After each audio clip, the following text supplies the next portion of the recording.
Hey guys, Mike with Nerd Problems Gaming here, the channel where we go through the good and bad of everything nerdy to make sure you spend your time on the best of the best. In today's video, I'll be doing a review and how to play video on Vampire the Masquerade Heritage, so let's get into it. So when I first heard about this game, I was definitely really excited about it. I've always been really into vampire themed things. So I'm a huge fan of Dracula. It's one of my favorite books. I love vampire movies like the Underworld series and Blade. I love vampire video games like the Castlevania series and more. And I've always kind of felt like for me, the board game arena has been lacking good vampire games. And so when I heard about this game, I was really excited to check it out because it is based on that vampire theme. Now the game itself, you really take charge of a vampire clan leader and build an army of vampires and fight over different battlegrounds in the game. So the game itself is more based on territory control, growing your vampire army, and having the most victory points at the end of the game. But let's dive into more on how you play the game so you have a better idea on how the game mechanics work. And then I'll jump into my review after that. So Vampire the Masquerade Heritage is a territory control game where you take charge of a vampire clan and grow your vampire following with the goal of controlling the most territories and ending the game with the most victory points. And so how the general game works is you are fighting your opponents for control of various battlegrounds and sabotaging their efforts by playing various different schemes to sabotage other players and gain more power. And so I'll go through some of the basics of how to play, but won't dive into the finer details of the game, and I'll also just cover the base game without diving into the legacy game. And so the game does have a legacy component, so if you do want to play that, there's more to the game, more battlegrounds, more abilities, and more in-depth strategy as you play. But I think with having a general idea of how the base game is played, you'll understand more on if you think you'll enjoy this game or not. And I also don't really want to spoil any of the story that goes along with the legacy version of the game. All right, to start off the game, the first thing that you want to do is choose the clan you are going to play as. And so each player will choose one clan. There's a bunch to choose from. Each one has their own advantages and disadvantages and different schemes that each clan can use as they play, and a different starting vampire they can choose from as well. I won't get into all the differences, but pick one that you like and you'll learn that more as you play the game. So now that you've picked your different starting clans that you want to play as for your player, you want to set up the rest of the board. And so the three battlegrounds you're going to need to play the base game are the battlegrounds of the Beast Within, the War of the Princes, and of Clans High and Low. And so these represent various different battlegrounds in the game. The Beast Within represents the torment going on within your vampire and your overall clan's morality. Of Clans High and Low focuses more on clan politics and where your clan stands, and then the War of the Princes focuses more on territory control and various factions battling for control of the land. And so depending on where your pieces end up on the board can determine how many victory points you get on each battleground. Now with the basic setup of the game, each clan character is going to start out with 3 base abilities. So you'll simply take these clan scheme cards from your respective clan type, and you'll start with those schemes, and the rest of the schemes you'll shuffle and leave to the pile off to the side that you have access to. These schemes you'll want to keep hidden from the opponent, but you'll be able to start with these when you play. You'll also start with 3 boon tokens dedicated to your clan. These count as victory points at the end of the game. Also start with 3 blood tokens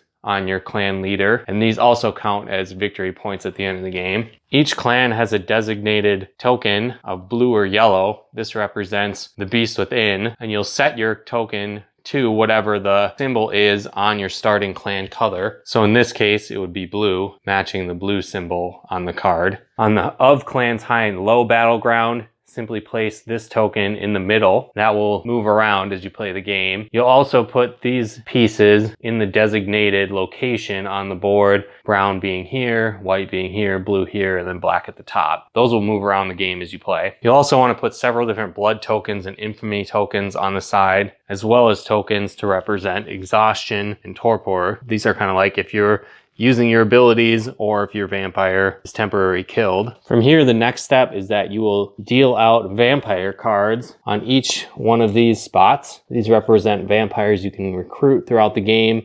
You also put the starting token at the top. Also, if you're playing the base game, you'll have a variety of basic missions that you want to set up as well. So simply shuffle these and then place these out on the board, filling the spots. At the end of the game, player that has the most of each one of these symbols will earn the associated gems with each basic mission they completed. Decide on who will be the first player, getting the first player token. And at this point, you're basically ready to play the game. So when it comes to your turn structure, you have two options that you can take on your turn. The first option that's mandatory is recruiting a vampire from this top area. The second option is you have the option to play a scheme. So you can play a scheme from your hand, or you can play one of these schemes on the battlegrounds, and those are always available to you. So again, recruit a vampire, mandatory, play a scheme, optional. To recruit a vampire, you can pick one of the vampires in the queue here. If you decide to recruit one with a gem on it, it just simply means you need to pay one of your blood gems in order to recruit that vampire. So at this point, I'm not gonna do that, but what I'll do, let's say I recruit this one, you now wanna put this below your vampire as one of its children. And so what happens with this at this point is you now activate the vampire. So you simply go through the various symbols on the vampire and activate them. So in this case, we'll go to this battleground. It's a red symbol, so we'll move this one space to the red. We'll then go to the Beast Within battleground. And the point of this one is you want to maintain whatever affiliation you decided to initially go with. So at this point, my first character is blue. This new recruited vampire is blue, so I'd move my blue token up in this case. If it were to be yellow, I would simply flip it yellow, and since I changed from blue to yellow, I would go down. But the benefit of going down is that you get to draw a new scheme card, adding it to your hand that you can then play. But again, this case I went with blue, so we'll go there. Next, you'll move to the War of the Princes battleground, and this vampire has a black symbol representing the north. And so what I can do is then move one of these tokens to an adjacent space from this starting area. And whenever you activate the War of the Princes, you'll go through the specific color associated with the card, and then you can move a color of that same designated token. You can move it back to an area, but you cannot move it to the home area. As you control this territory, each space is worth 1 point, except for the middle. If you happen to end the game with a space in that, it's worth 2 points. I can choose to play a scheme at this point, but I will not right now, and then I will pass to the other player. The next thing that happens is these cards move down. You'll flip up a new vampire that you can possibly recruit, and it'll be then the next player's turn. They at this point will recruit a vampire into their army. Let's say I went with this one. I'll then activate the battlegrounds. So it would be red. I'll match my yellow, so that will go up here. I'll then use the black. So let's say the first person moved here. I could move another one out, or I could move this to another space if I chose to. So let's just go here for now. Let's say at this point I did want to play a scheme with this character. What I need to do is I will choose a leader to implement the scheme, and I'll do so by exhausting that leader. And then I would need to match the symbols with one of the associated schemes I wanted to do. So in this case, I would do this rebellion and counter rebellion, where I would use the shield and sword symbol and the money symbol. I'm going to gain 1 infamy and put that there. And then I would activate each coterie member on this battleground. So these two are here, so that would be a green and a red. So maybe not the best thing to do, but I would go 1 green and then 1 red, so it'd stay in the same place at this point.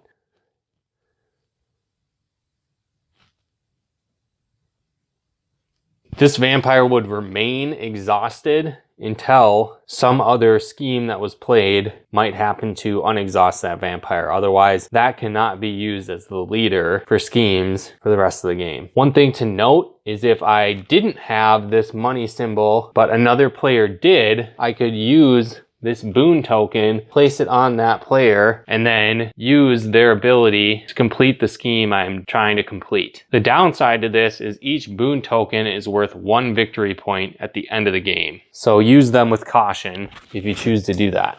Again, that would finish up the round, so these would slide down. We would then move on to the next round. You decide the first player based on the Beast Within battleground. Whoever is further along on this track in the positive direction becomes the first player. If they're tied, it just stays where it's at. You will then continue to play and recruit more vampires each round, building your army, and each time you recruit a new vampire, you will activate the symbols on it. So again, we've got red, blue again, so I'll move up, and then black again. So maybe I'll move into this space again, since I have a lot of northern vampires with the black symbol on it, which can be worth victory points at the end of the game. This process will continue back and forth until all rounds are completed. Then at the end of the game, you would tally up the number of victory points your side has. And so in order to calculate how many victory points you have, you simply go through your entire clan and count the various things. So for each power gem you have, it's worth 1 point. For each boon that you have is worth 1 point. Each infamy token is -1 point. And if any of your vampires have the torpor symbol on it, basically counts as them being dead. And so they don't earn any points on that vampire, good or bad. They're just basically ignored.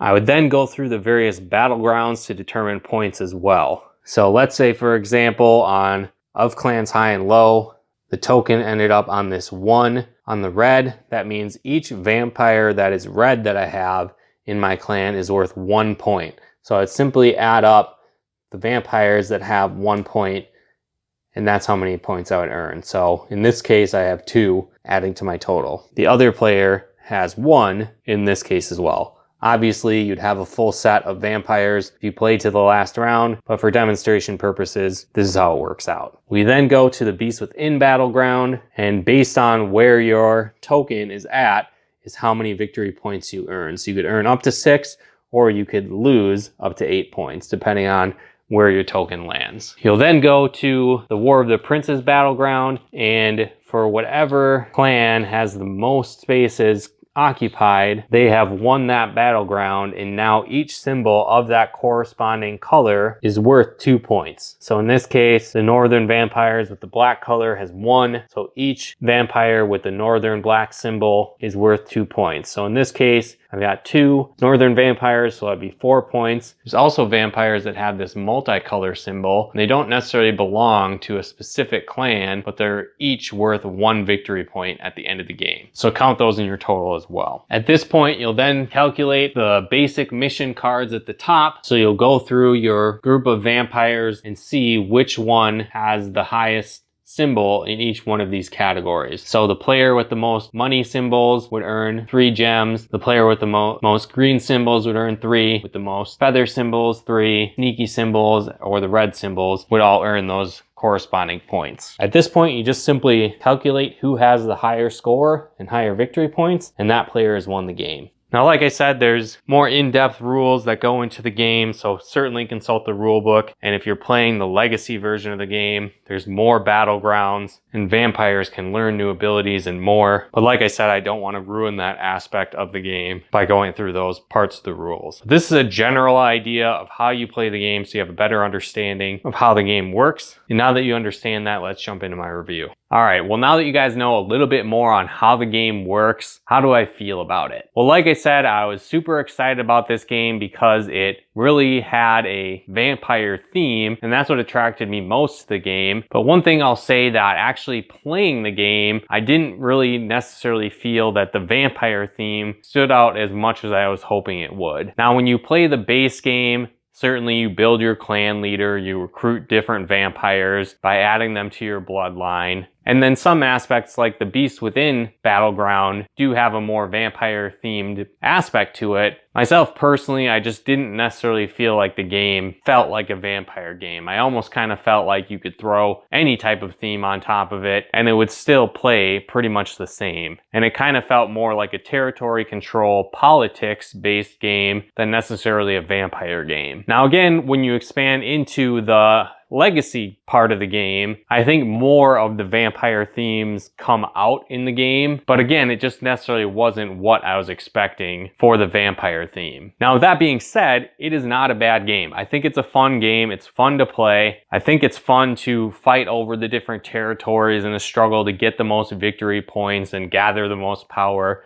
in your vampire armies. And so that part of the game was definitely really fun. I'll also say though that the learning curve of this game is actually very high. When I glossed over things in the how to play section of controlling the battlegrounds, the overall concept of recruiting a vampire and then playing a scheme doesn't seem that difficult. But when you get to the intricate details of it, it can be kind of confusing. So for me, it took several times reading through the instruction manual, watching several videos on how the battlegrounds worked, and then diving into actually playing the game several times before I really got a good feel of the game and I could really experience all that it had to offer. And so with the learning curve being rather high, I think that might turn off some people from this game. But once you get the hang of it, it is a lot of fun and you really start to experience the strategy that can go into playing this game. And the game itself isn't necessarily super long. It took maybe an hour to an hour and a half for me to play a 2-player game, and it kind of sped up as we played more sessions, because you got to learn how the different vampire clans worked, how the battlegrounds worked, and everything that went into that. So I think the first few times you play the game, it's going to be a little bit challenging, but once you get the hang of it, it's going to get a lot easier and be more fun to play. And again, you'll really start to unravel more of the strategy aspects of the game. Also, since there are so many different clans and each clan really has their own unique ability and schemes, it can take some time to figure out what clans you like best, how to optimize their play strategy, and more. So again, I think it's really going to take you several different play sessions to get a feel for this game and whether you really like it or not. Now, when you move to the legacy aspects of the game, I don't want to cover a ton of it because I just don't want to spoil the game for you, because it is a legacy game. There are a lot of things that are revealed in both the storyline and the gameplay that can change as you play the game in the legacy mode. But basically how it works is you still have the same base foundation of the game, but now you'll be able to recruit vampires and really increase their powers over time. And the team of vampires that you recruit from game to game can also stay consistent and continually build with more power. Also, the game really goes through hundreds of years throughout the history of vampires, and so with that, the battlegrounds are changing as you play through different eras of the game. And I think the themes were a little bit more in that vampire space that I was looking for throughout the legacy game. So for example, as humans become more advanced, vampires are kind of struggling to keep up with technology, to stay ahead of them. And then also, as history progresses, vampires really start to be more and more outnumbered by the humans. And so it's their goal to really hide and stay in the shadows. And so the different clans are kind of fighting over staying secretive, and that can really impact the different battlegrounds as you play. And so that was cool. Like I said, I was really looking for more of that kind of thing in the base game, but they do expand into that kind of stuff in the legacy game, which is pretty cool. Now, the game itself does have a lot of heft to it. It's kind of hard to even hold it while I'm filming this video because there are so many different components and cards within the game. So you definitely get your money's worth in this, especially if you decide to play the legacy part of the game. Because throughout that, you go through different eras and you play well over 20 different games to really complete the entire legacy saga. And I think you're going to have to play several games of the base game before you really figure out how to play and decide to jump into the legacy mode. And so there's a lot to this game. You'll get a lot of replay value of the game, but I would definitely suggest reviewing my how to play section of this video to see if that base game looks like something you'll be interested in, because the legacy version of the game is really more of the same, but it just adds different battlegrounds, adds more story to it, and gives you more customization as you play through the different eras. But the real overall type of game pretty much stays the same as you play. But like I said, despite, in my opinion, the game not being enough vampire theme to it, it is still a fun game. There's a ton of replay value to this game. I like the strategy of the game. And even though it is a legacy game, each play session really only takes about an hour to play, which is pretty reasonable in the board game world for complex strategy games. But let me know in the comments below if you've played this game before, if you think this game looks cool. If you have questions on the rules, feel free to drop a comment below as well. I can try and help out with that, but also refer to the rulebook as well because it gets pretty complex. And if you're into vampires, if you're into legacy games, this could be a fun one to check out. If you'd like to pick up a copy of the game, there'll be links in the description below where you can do that as well. If you enjoyed this video, be sure to smash that like button as it really helps out the channel. And if you haven't done so yet, be sure to subscribe and turn on the bell notifications to get the latest updates of new nerd videos we put out. And if you'd like to help us support the channel, pick out content and more, become a patron of ours at nerdproblemsgaming.com/Patreon. And if you'd like to plug into our live streams and Let's Plays we do on the channel, you can follow us on Twitch at nerdproblemsgaming.com/Twitch. But once again, thanks for tuning in, and we'll talk to you more soon.